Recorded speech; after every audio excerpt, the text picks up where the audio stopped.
যে রাজা দেশ আজকে আমার পুত্র তরুণী যদি যুদ্ধ করতে না যায়, আজকে আমার পুত্র তরুণী যদি যুদ্ধ করতে না যায়,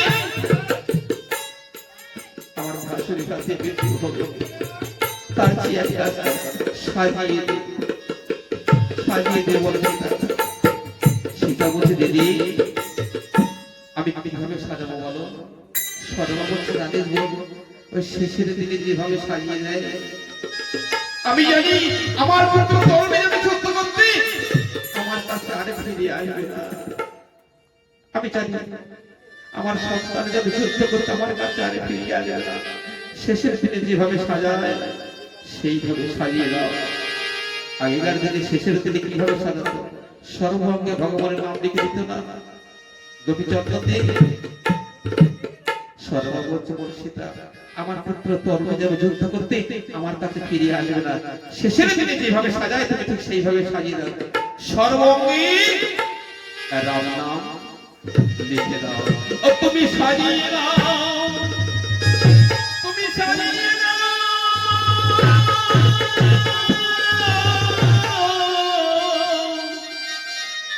ভগিনী সীতা দিয়ে মন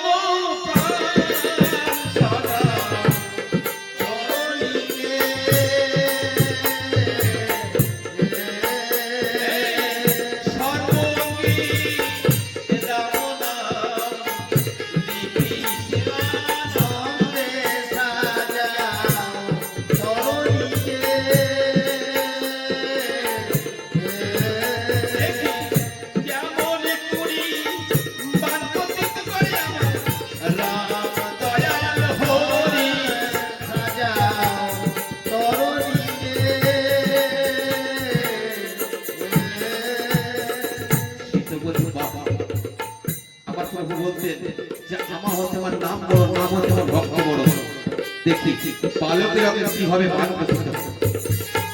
সর্বঙ্গী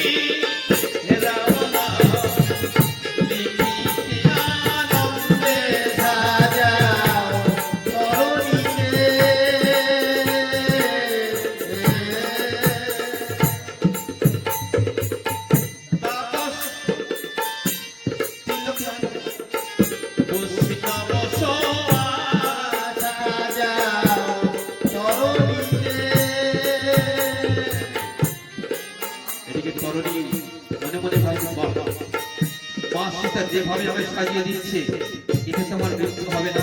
আরে মৃত্যু না হলে আমি তো উদ্ধার হতে পারবো না। মা সীতা যেভাবে আমি সাজিয়ে দিচ্ছি, এতে তো আমার মৃত্যু হবে না। তরুণী মায়ের চরণ লক্ষ্য করে, মা সীতার চরণ লক্ষ্য করে পড়ো। মায়ের চরণ লক্ষ্য করে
কিন্তু কণ্ঠে লেখার কথার মনে নেই, কণ্ঠে বাকি আছে।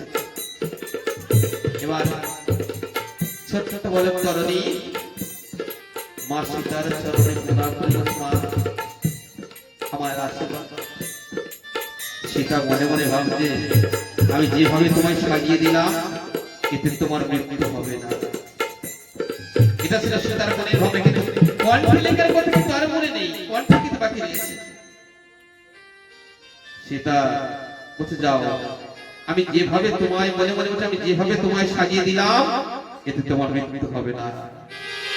এবার ছোট্ট বলার তরণী গর্ভধারিণী মাকে বলছে মা,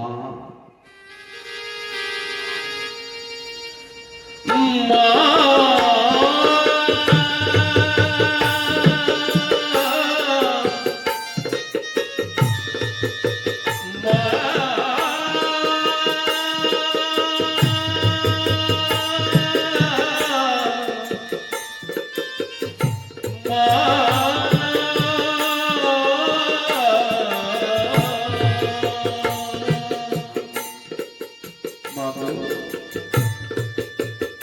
এবার তুমি আমার বিদায় দাও,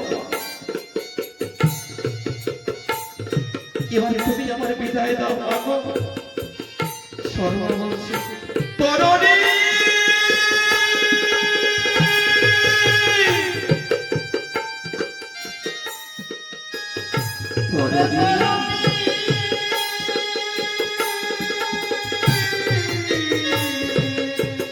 আমি তোকে বিদায় দিতে পারবো না।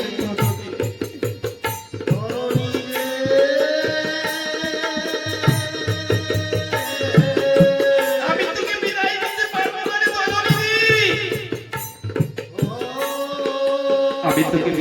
পারবো না রে বাবা,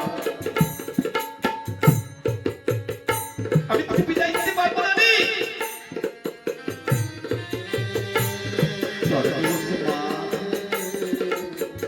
এবার আমায় তুমি বিদায় দাও। সর্বভূত তরণী রে, আমি তোকে ছেড়ে থাকতে পারবো না রে বাবা। আমার সন্তান একটা মাত্র পুত্র তুমি, আমি তোমায় ভুলে আমি থাকতে পারবো না তরণী রে। আরে বাবা চল, আমরা এই রাজ্য ছেড়ে আমরা অনেক অনেক দূরে চলে যাব, অনেক অনেক দূরে চলে যাব। সাইদা রাজ সাইদা রাজ লোক সাইদা রাজ জানিস সন্তানের জন্য মা যে কত কি করতে পারে জানিস না। সন্তানের জন্য মা যে কত কি করতে পারে জানিস না রে বাবা। আজকে তোর জন্য আমি ভিক্ষা পর্যন্ত করতে রাজি, কিন্তু তোমায় আমি হারাতে চাই না, তোমায় আমি হারাতে চাই না তরণী। জানিস বাবা অন্য রাজ্যে আমি দাঁড়ে দাঁড়িয়ে যে বলবো মা গো আমার একমাত্র সন্তানের জন্য কিছু ভিক্ষা দেবে মা, আমার একমাত্র সন্তানের জন্য আমার কিছু ভিক্ষা দেবে মা।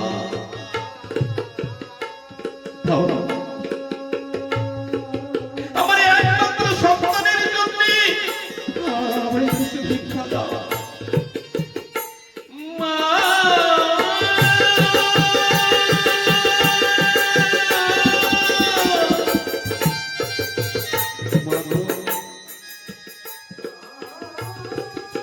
আমার একমাত্র সন্তানের জন্য কিছু ভিক্ষা দাও। মায়েরা যদি না দেয়, মায়েদের চরণ দুঃখরা জড়িয়ে ধরি বলবো মাগো আমার জন্য না, আমার জন্য না, আমার একমাত্র সন্তানের জন্য, আমার জন্য না, আমার একমাত্র সন্তানের জন্য কিছু ভিক্ষা দাও। জানিস না সন্তানের জন্য মা যে কত কি করতে পারে জানিস না।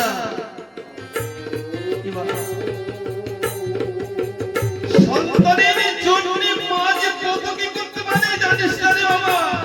আজ তোর জন্য আমি ভিক্ষা পর্যন্ত করতে রাজি,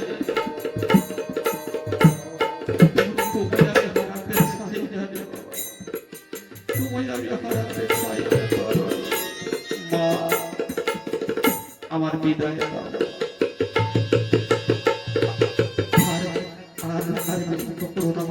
আমার বিদায় দাও তরণী। দূর থেকে তরণী বলছে মাগো তুমি আমার প্রণাম গ্রহণ করো, আমি চলিলাম এই বিদায়।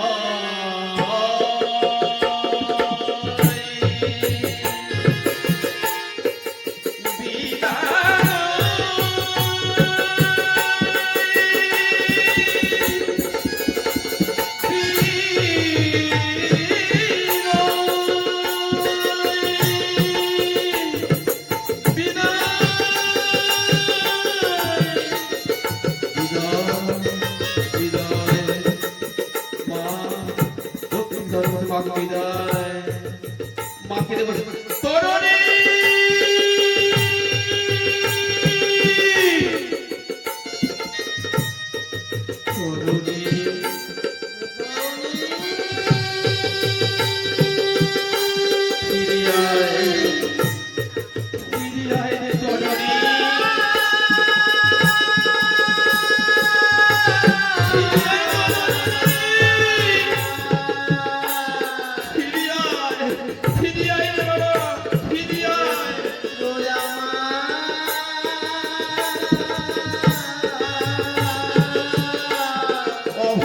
মায়ের কথা মনে করে একবার ফিরিয়ে আয়, অভাগিনী মায়ের কথা মনে করে একবার ফিরিয়ে আয় তরুণী, ফিরিয়ে আয়, ফিরিয়ে আয়। চলে গেল, চলে গেল, চলে গেল, চলে গেল তরুণী, একবার অভাগিনী মায়ের কথা মনে করলো না, চলে গেল, চলে গেল। একবার অভাগিনী মায়ের কথা মনে পড়লো না, চলে গেল, একবার মনে পড়েনি, চলে গেল, চলে গেল। ছোট্ট বলক তরুণী ছুটতে ছুটতে ছুটতে ছুটতে যেটুকুনি রাবণীর উপস্থিত, রাবণীর পাশে উপস্থিত হয়েছে। রাবণ ভক্ত তরুণীকে দেখে বলছে, তরুণী, তরুণী, তরুণী, তোমায় এমন ভাবে কি সাজালো বলো তরুণী? আমার এই স্বর্ণ লঙ্কা কি সোনা দানা হীরা মণিমুক্ত অভাব হয়ে গেছে বলো, তোমায় এমন ভাবে কি সাজালো বলো তরুণী? আমার নতুন মা আমাকে সাজিয়ে দিয়েছে। ছোট ছোট বলে তরুণী বলছে, তরুণী, আমার গর্ভধারিণী মা বলে দিয়েছে এই নামে সাজাতে, আর মা সেটা নিজে হয়তো সাজিয়ে দিয়েছে। রাবণ অন্তরে বলছে, তরুণী তুমি ধন্য বাবা, তুমি ধন্য যে জগৎ লোক তোমায় নিজে হাতে সাজিয়ে দিয়েছে, তুমি ধন্য যে জগৎ লোক তোমায় নিজে হাতে সাজিয়ে দিয়েছে, তুমি ধন্য বাবা। কিন্তু রাবণের বাহিনী লোকটাও বলো, বলো তোমায় এমন ভাবে কেন সাজলো বলো? আমার এই স্বর্ণ লঙ্কা কি সোনা দানা হীরা মণিমুক্ত অভাব হয়ে গেছে বলো, কেন সাজলো এমন ভাবে? এটা ছিল রাবণের বাহিনীর লোক, আর অন্তরে ছিল ভক্তি, বলছে তুমি ধন্য বাবা। রাবণের মনে মনে চিন্তা, আমার এই রামকৃষ্ণে আরো একজন যে রাম ভক্ত ছিল আমার আগে জানা ছিল না। আমার এই রামকৃষ্ণে যে আরো একজন রাম ভক্ত ছিল আমার আগে জানা ছিল না। মন চাইছে যে রাম ভক্তকে প্রণাম করে আসি, কিন্তু আমি পারবো না, আমি পারবো না। সে যে আমার ছোট ভাই বিভীষণের স্ত্রী পরমা দেবী, আমি বৌমাকে স্পর্শ করতে পারবো না, কিন্তু মন চাইছে যে রাম ভক্তকে প্রণাম করে, কিন্তু পারবো না, পারবো না। রাবণের বাহিনী বলো, আমার স্বর্ণ লঙ্কা কি সোনা দানা হীরা মণিমুক্ত অভাব হয়ে গেছে, তোমায় এমন ভাবে কেন সাজালো বলো তরুণী? মনে মনে বলছে, তরুণী তুমি ধন্য বাবা, যে জগৎ লোক তোমায় নিজে হাতে সাজিয়ে দিয়েছে, তুমি ধন্য। সুমন্ত সারথী রথ সাজাবো, আজকে যুদ্ধ করতে যাবে আমার ভাতৃপুত্র তরুণী, যুদ্ধ করতে তুমি রথ সাজাও।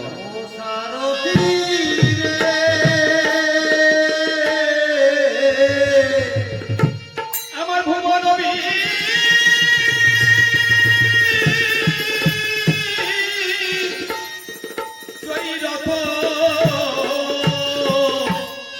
একবার সাজিয়ে আনো মনের মতো, রথ বানায়ালো দেখিতে সুন্দর ও সারথী রে,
সাজিয়ে